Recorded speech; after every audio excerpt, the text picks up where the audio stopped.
Pakatan Harapan beri jalan keluar secara terhormat kepada Tun M.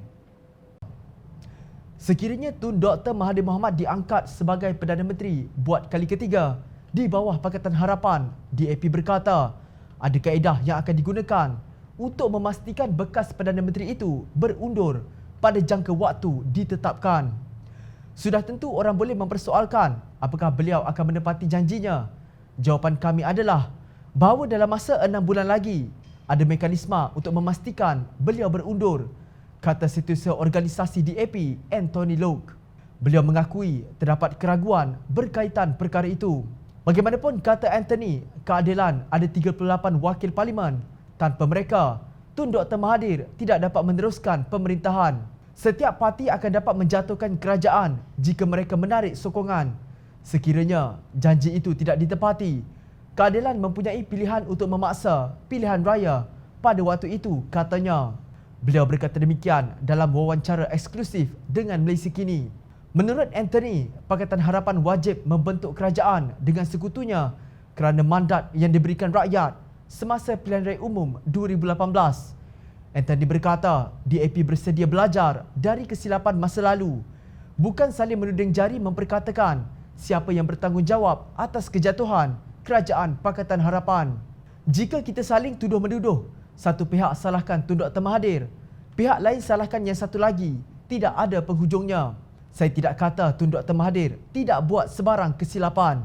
Kami telah memberitahu beliau bahawa tindakan letak jawatan tanpa berbincang dengan sesiapa dan itu mengakibatkan Kerajaan Pakatan Harapan tumbang, ujarnya. Menurut Anthony, Tun Mahathir meminta tempoh 6 bulan sebelum menyerahkan jawatannya kepada Datuk Seri Anwar Ibrahim. Peralihan kuasa ini berasaskan kepada satu perjanjian pada 7 Januari 2018 yang menamakan Tun Dr. Mahathir sebagai calon Perdana Menteri dan Anwar sebagai penggantinya. Perjanjian ini ditandatangani bersama oleh Presiden Keadilan Datuk Seri Wan Azizah Ismail, Presiden Bersatu Tan Sri Muhyiddin Yassin, Presiden Amanah Muhammad Sabu dan Setiausaha Agong DAP Lim Guan Eng.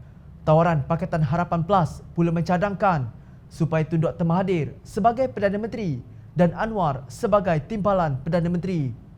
Anthony menegaskan bahawa Tun Dr. Mahathir dan Anwar mesti bekerjasama untuk mengalahkan Perikatan Nasional sekiranya ingin menghormati amanat dari pengundi pada 2018.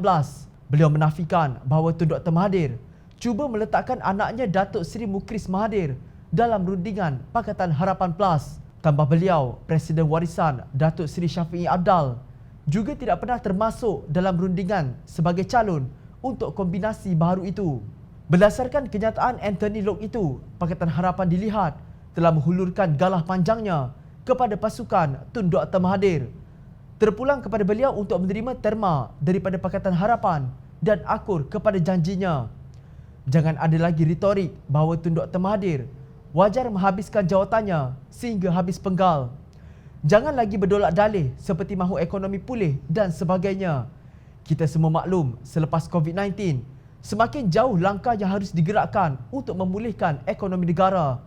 Kesilapan lalu melantik Menteri Hal Ehwal Ekonomi Datuk Seri Azmin Ali yang menjadi perancang kerajaan tebuk atap harus diakui dan dielakkan daripada berulang. Hakikat itu kadang-kala pahit.